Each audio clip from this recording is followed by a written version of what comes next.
So, hello, my dear friends. Welcome to my channel, and this is Navneet Misra from University of Hyderabad. And again, we have Navneet. Navneet is meeting with Navneet. और आज काफ़ी important मुद्दा पे बात करेंगे. Obviously admission को लेके है, मेरिट लिस्ट आ चुकी है. You must be ready to come HCU for the counselling. आपका शायद 7-8 तारीख को साइंस वालों का होगा, फिर 11, 12, 13 को आर्ट्स वालों का है पीजी का. तो सबसे बड़ा दुविधा होती है कि सर कौन सा सर्टिफिकेट लेके आए हैं, सर हमारे पास TC नहीं है, सर हमारे पास माइग्रेशन नहीं है. सो आई थॉट कि नवनीत जो कि 22 में एडमिशन लिए हैं MA कम्युनिकेशंस में, इनका एक एक्सक्लूसिव वीडियो होगा, नीचे डिस्क्रिप्शन में लिंक होगा, उसको आप देख लेंगे. काफ़ी अच्छा इंटरव्यू होगा.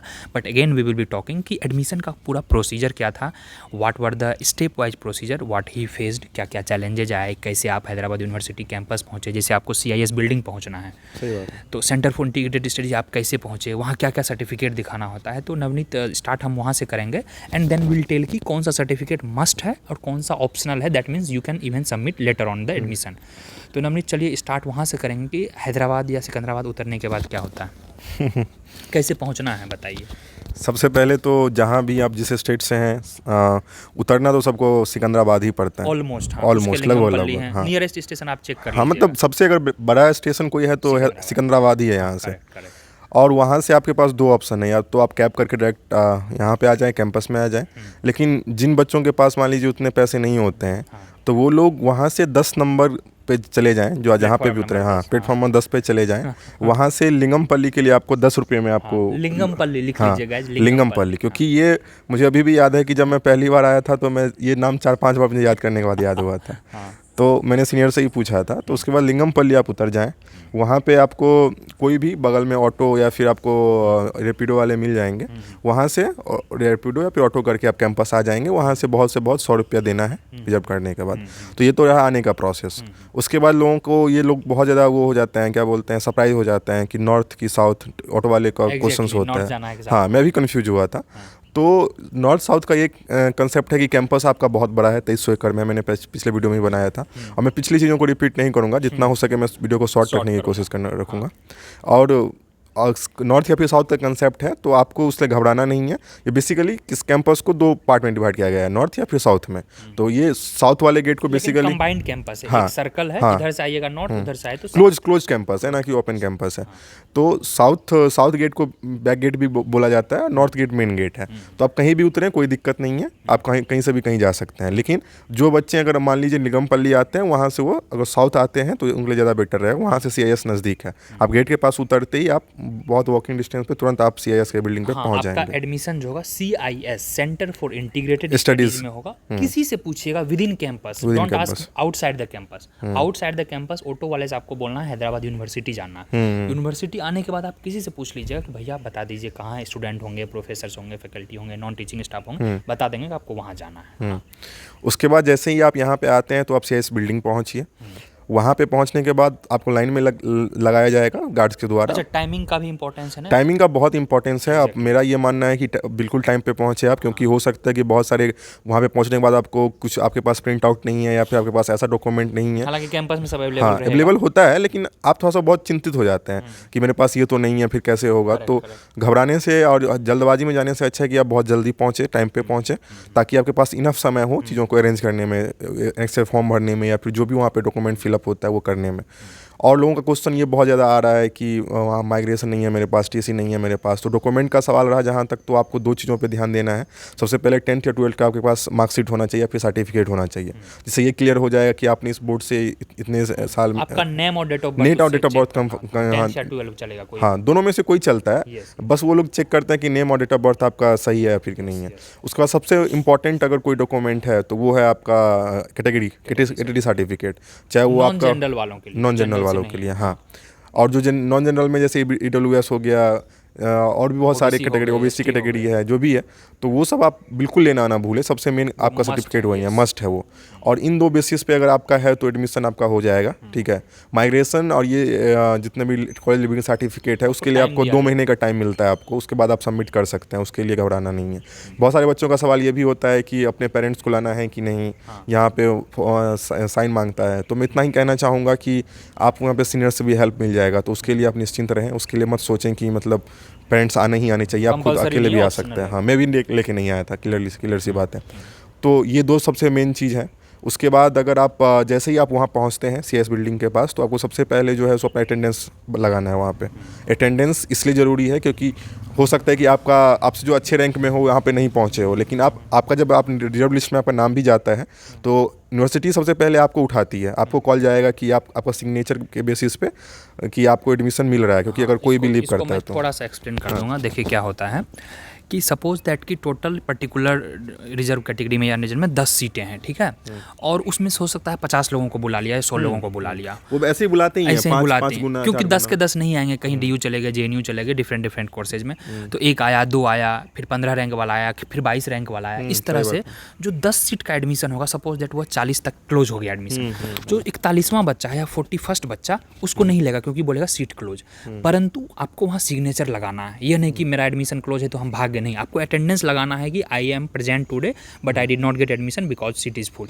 फिर क्या होगा, हो सकता है 2 दिन बाद, 4 दिन बाद, 1 सप्ताह बाद, 10 दिन बाद, विद इन ए मंथ कोई बच्चा टॉप 10 में छोड़ के चला गया। टॉप 10 मीन्स आपके कैटेगरी वाले रैंक में अगर जाता है तो जस्ट जो नेक्स्ट बच्चा होगा लास्ट में जहाँ पे एडमिशन रुका था, उसके नेक्स्ट वाला बच्चा जो उस एडमिशन पे वहाँ पे काउंटर पे जाके साइन किया था उसको कॉल जाएगा, ना कि रैंक वाइज बच्चा मान के चलो 41 के बाद 42 नहीं आया था, 43 सिग्नेचर करने ही नहीं आया था, 44th रैंक जो आया था वो आया था सिग्नेचर करके गया, तो उसको कॉल या मेल जाएगा कि there is a 1 seat vacancy on this date, you bring certificate and get the admission. तो यह तरह का प्रोसीजर अपनाया जाता है हर डिपार्टमेंट में, हर कैटेगरी में। और नवनीत जी थोड़ा सा आप यह बता दीजिए कि उसी दिन वहाँ पर और क्या क्या होता है, जैसे पेमेंट करना है, कैश है, ऑनलाइन है, हॉस्टल के लिए कहाँ जाना होता है? बेसिकली आप काउंसलिंग के लिए पूछ रहे हैं कि उसका प्रोसीजर क्या है। तो जैसे ही आप अंदर जाते हैं अटेंडेंस बनाने के बाद एडमिशन होता है, आप ऐसे समझिए। हाँ, तो जैसे ही आप अंदर पहुंचते हैं, कैंपस बिल्डिंग के अंदर पहुंचते हैं, तो सबको बैठने के लिए बोला जाता है। उसके बाद जो आपके कंसर्न डिपार्टमेंट से जो भी आपके फैकल्टी होंगे वहाँ पे वो प्रेजेंट होते हैं, वहीं एडमिशन का प्रोसेस पूरा फॉलो करते हैं। बाकी लोग होते हैं 2-4 लोग जो आपका सर्टिफिकेट चेक करते हैं, आपके जो भी आप डॉक्यूमेंट्स लेके आए हैं वो चेक करते हैं। उसके बाद आपको आपके रैंक के हिसाब से जनरल और जो भी अदर्स कैटेगरी हैं उसके हिसाब से आपको बुलाया जाता है नाम लेके, जो भी आपका रैंक होता है उसमें जिसका जैसा जैसे रैंक है उसको पुकारा जाता है। जैसे ही मान लीजिए कि एक अच्छा वो जो सीरियल नंबर आया है वो आपका रैंक ही है, रैंक ही है। Don't get confused. अब जैसे कि मेरा अगर सीट 10 सीट है जनरल में और मैं अगर 12वें पे हूँ और 10 के 10 पहुँच जाते हैं तो फिर मेरा एडमिशन नहीं हो पाएगा। जैसे अगर मान लीजिए उसमें से कोई नहीं आता है तो फिर मेरा एडमिशन होने का चांस होता है। तो ऐसे ही वो लोग चेक करते रहते हैं कि सीट कहाँ तक फुल हो जाए, चाहे वो 100 नंबर आने तक हो या फिर 20 नंबर आने तक हो। तो वो अब टोटली डिपेंड करता है आपके लक के ऊपर, आपके रैंक के ऊपर। तो इसलिए मेरा यही सजेशन होता है लोगों को कि काउंसलिंग मत छोड़े, क्योंकि जब मैंने काउंसलिंग मैं देने आया था तो उस टाइम में मेरा भी कोई बहुत ज़्यादा सर्टेन नहीं था, लेकिन उस टाइम में बाकी लोगों का कितने तक लगभग हुआ था, कुछ आइडिया है? कुछ आइडिया तो उसका नहीं चलता है, लेकिन एक मैं आइडिया दे रहा हूँ। 30 सीटें थी जनरल इकोनॉमिक्स में, जनरल कैटेगरी में, इकोनॉमिक्स की बात। हाँ 2022 में। For other subjects you can consider 117 rank का एडमिशन हुआ है। अच्छा, जनरल कैटेगरी में 30 सीट है तो 30 पे रुक जानी चाहिए थी, वही बात हो रहा है, 31 पे रुक जानी चाहिए थी, 50 पे रुक जानी चाहिए, 100 पे रुक जानी चाहिए थी। 117वां बच्चा का भी एडमिशन हुआ है। इसी तरह OBC में शायद 18 या 19 सीट है, उसमें करीब 70-72 रैंक तक एडमिशन हुआ है। करेक्ट। तो 3 से 4 गुना लगभग आप आ सकते हैं, लेकिन आपका अब 300 रैंक है, 10-20 सीट है, तो लगभग ना के बराबर उम्मीद है। तब थोड़ा सा बहुत डिफिकल्ट हो जाता है। हाँ, तो वही बात कर रहे थे हम लोग कि जैसे ही अंदर में आप जाते हैं तो वैसे एडमिशन का प्रोसेस वैसे ही फॉलो होता है। जैसे वो सबसे मेन चीज़ होता है कि आपका नाम आ गया। कितने लोगों का ये था कि भैया मैं उस दिन आऊँगा तो मतलब मुझे क्या आगे उस दिन में पेमेंट करना पड़ेगा, क्या करना पड़ेगा। आप समझ जाइए कि आपका जैसे ही नाम पुकार लिया गया, आपको वहाँ से आप क्लियर हो जाते हैं, उसके बाद बाकी सारी प्रोसेस शुरू होती है, चाहे वो पेमेंट करने का हो या फिर हॉस्टल अलॉटमेंट का हो, और या फिर मेस आप जैसे अब खाना खाने का जो भी मेस कार्ड का बैठा दिया जाएगा। हाँ, तो वो सब सारी चीज़ें उसके बाद फॉलो होती हैं। सारा पेमेंट आपको ऑनलाइन ही करना होता है, इसलिए जो भी कंसर्न फीस है वो आप अपने साथ लेके आएँ ताकि पेमेंट आपको अंदर में ही करने को मिलेगा। उसके बाद जैसे ही वहाँ से आप निकलते हैं आपको हॉस्टल अलॉटमेंट किया जाता है कि आपको कौन से हॉस्टल में डाला जा रहा है। हाँ, उसमें भी आपको बोला जाए कि नॉर्थ या फिर साउथ, वो बस कैंपस का 2 पार्ट है जैसे कि मैं बताया। तो वहाँ से आप फिर अपने हॉस्टल में जाते हैं, आपको रूम अलॉट होता है। उसी दिन से आप रह सकते हैं जब तक आप एडमिशन आपका कोर्स खत्म होने तक आपको रहना है या फिर 10 दिन रहना है। उस बाद कई बच्चे क्या करते हैं कि अपना हॉस्टल देख के फिर घर चले जाते हैं। जितनी देर का ड्यूरेशन छुट्टी होती है वो घर पे रह के या फिर जो भी काम होता है वो निपटा के फिर से वापस आते हैं, और फिर से अपना जैसे ही क्लासेस शुरू होते हैं तो वो लोग अपना क्लासेस लेना शुरू करते हैं। तो आप वो कर सकते हैं, या फिर उस दिन से आप रहना भी शुरू कर सकते हैं।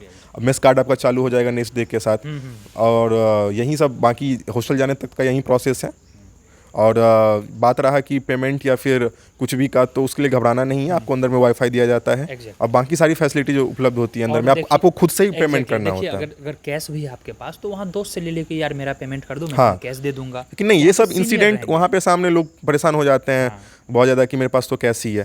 तो पेमेंट ऑनलाइन ही करना है, आपको खुद ही करना है। सिस्टम आपको दिया जाएगा, सिस्टम जनरेट किया जाता है सिस्टम, उस सिस्टम पर बैठ के आपको वो पेमेंट करना होगा। वहाँ पर रहेंगे लोग, असिस्ट करेंगे कि इस पे क्लिक करो, ऐसे लॉग इन करो, नो नीड टू वरी, क्योंकि बहुत सारे ऐसे माध्यम के लोग आएंगे जिनको कंप्यूटर का ज़्यादा ज्ञान नहीं होता है, तो वो बताएंगे आपको you click this, you click that, everything they will discuss you. और साथ में क्या है, आपको 2 फोटो कॉपी भी लेके आना है। मैं इतना डिस्कशन इसलिए कर रहा हूँ क्योंकि काउंसलिंग प्रोसेस जो होता है बहुत अपने आप में स्मूथ है, काफी घबराने की जरूरत नहीं है कि मैं क्या गलती कर दूंगा कि मेरा एडमिशन नहीं होगा। एडमिशन रद्द नहीं होगा, अगर आप गुड रैंक के साथ हैं आपका एडमिशन रद्द नहीं होगा, गिवन दैट की सर्टिफिकेट मस्ट है। बस जैसा कि नवनीत ने बताया, सर्टिफिकेट कैटेगरी वाला एकदम मस्त है, बाकी सर्टिफिकेट टीसी नहीं है, माइग्रेशन नहीं है, कैरेक्टर नहीं है, ये नहीं है, एफिडेविट नहीं है, मेडिकल नहीं है, उसको भूल जाइए। सच में भाड़ में जाए वो बाद में आएगा। सही बात है। टू बी वेरी रूड, 1-2 महीने बाद भी दे सकते हैं। और जो है एनेक्सर वाला फॉर्म, जैसे मेडिकल भराना है, एंटी रैगिंग भराना है, वो यहाँ आके भी आप भर सकते हैं। एनफ टाइम रहता है, 2 घंटा बैठाता है, आपको दिया जाएगा। यहाँ विभिन्न प्रकार के पॉलिटिकल पार्टियाँ भी हैं, वो आपको हेल्प करेंगे।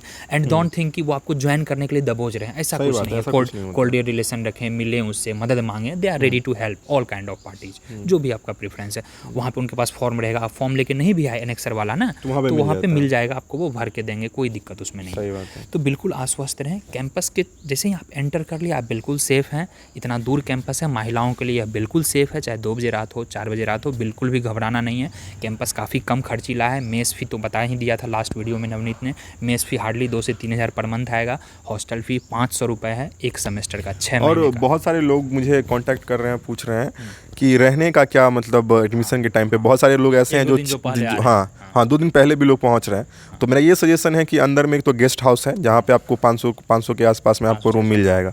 लेकिन बहुत सारे बच्चे पहुंचेंगे तो हो सकता है कि आपको वहाँ पे ना मिले। गेस्ट हाउस और 1000-2000 बच्चे, 1000-2000 बच्चे हैं। तो आप कोशिश रखें कि अगर बाहर में कोई होटल मिल रहा है, सर्च कर लें तो वहाँ पर रुक सकते हैं। जैसे कि मेरे टाइम में भी बहुत सारे बाहर लोग रुके हुए थे। या फिर अगर मान लीजिए कोई सीनियर्स हैं आपके कैंपस में ऑलरेडी, जिन्हें आप जान पहचान है आपसे, तो आप उनसे कॉन्टैक्ट करें। अगर उनके पास हो रहा है तो वो लोग, उनके पास सीट है, जगह है, तो वो लोग आपको रुकने का व्यवस्था करवा सकते हैं। बाकी आप कांटेक्ट कर सकते हैं कैंपस में जहाँ से हो सके।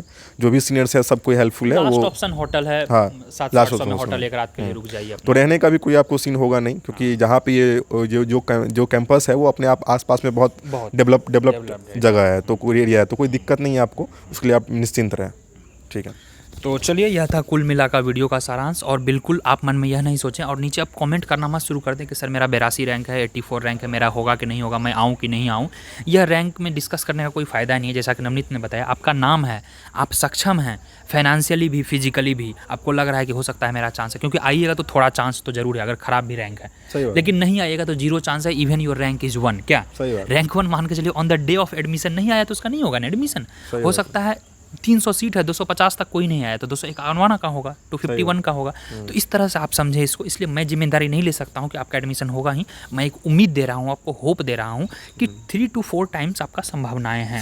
30 सीट है तो 120-30 रैंक तक होगा। कोई भी कैटेगरी में 10 सीट है, 8 सीट है तो 30 से 40 रैंक तक होगा। इस तरह से एक उम्मीद है, देयर इज हाई प्रोबेबिलिटी। मैं पिछले 3-4 साल से देख रहा हूँ, यह ट्रेंड चलते आ रहा है। हो सकता है इस बार ट्रेंड थोड़ा टूट जाए, तो उसमें आप मुझे ब्लेम ना करें, हम दोनों को ब्लेम नहीं करें कि भैया आपने बुलाया एडमिशन नहीं हुआ। हाँ, जिसका जितना सीट है उस रैंक में हो तो उसका 100% अटेंडेंस एडमिशन श्योर है। तो आप अटेंडेंस लगाएं। कोई भी डाउट हो, जेन्युइन डाउट हो, नवनीत भी इस वीडियो को वॉच करेंगे, मैं भी देखूंगा, आपको कमेंट कर दिया जाएगा। आसपास गेस्ट हाउस कर लें। यह गच्ची बोली एरिया है, वह मैं बताना भूल गया था। यह जो एरिया है गच्ची बोली है, सर्च कीजिए होटल नियर गच्ची बोली या होटल नियर नालागंडा। यहाँ पे सर्च करेंगे तो विदिन 2-3 किलोमीटर कैंपस पड़ेगा। आप आसानी से एक्सेसिबिलिटी पहुँच जाइएगा। और कोशिश कीजिए सुबह 6-7 बजे तक पहुँच जाए अगर आपका 9 बजे से काउंसलिंग है। और जो दोपहर वाला 2 बजे वाला काउंसलिंग है वह भी 9-10 बजे तक पहुँच के कैंपस वैम्पस घूम लें। और कुछ भी नहीं होगा, तजुर्बा होगा, कैंपस घूमिएगा, बिरयानी खाइएगा, 4 मीनार देखिएगा, फिर चले जाइएगा कहीं और एडमिशन लीजिएगा। और मम्मी पापा को फोर्स नहीं करें कि आप चलो ही, आप एडमिशन ले लो, फिर उनको बुलाना विजिट के लिए, कोई दिक्कत नहीं है। एडमिशन ना हो फिर विजिट करके आए, फ्लाइट से आए, 30-40 हज़ार खर्च भी हो गया। तो ये सब जेन्युइननेस है। और मैं इस बात का थोड़ा मुझे बुरा लग रहा है कि लोग जम्मू से हैं, नॉर्थ ईस्ट से हैं, साउथ से हैं, दूर है कैंपस, क्या गारंटी है एडमिशन होगा ही, रिस्क लूँ कि नहीं लूँ। देखिए, without pain no gain, without risk no इस्क। इस्क मीन्स इस्क विद द HCU। तो ये तो आपको खेलना पड़ेगा। और चलिए धन्यवाद, वीडियो को शेयर कर दें, अधिक से अधिक मित्रों के पास पहुंचाएं, और जो भी ऑथेंटिक था, अब ये देखिए 22 का स्टूडेंट है, he has gone through all the procedure, so he is the right person. I have not idea about the CUET 22, तो उसको आप फॉलो करेंगे। चलिए Navneet, anything did we miss? No, everything is No, like we cover everything sir. covered, each and everything। Please share कर दें video को। मैं मिलूंगा अगले वीडियो में कुछ नए अपडेट्स के साथ। लास्ट वर्ड मैं बोल दिया हूँ, डॉक्यूमेंट्स को लेकर बिल्कुल नहीं चिंतित करना, यानी कि भाग दौड़ कर रहे हैं, पापा को बोल रहे हैं, भैया को बोल रहे हैं, ये निकलवा दो, वो निकलवा दो, TC निकलवा दो। मिनिमम लेके आएँ। OBC का 2020 वाला भी चलेगा 1 अप्रैल, उसके बाद वाला भी 23 है तो और बढ़िया। कैटेगरी सर्टिफिकेट मस्ट है फॉर नॉन जनरल, और 10-12 मस्ट है। बाकी अलावा जो उसमें लिखा हुआ है वह हो तो भी ठीक है, ना हो तो भी ठीक है, क्योंकि 2 महीना यूनिवर्सिटी आपको टाइम देगी। चलिए bye bye Navneet, thank you आपका समय देने के लिए। चलिए नमस्कार।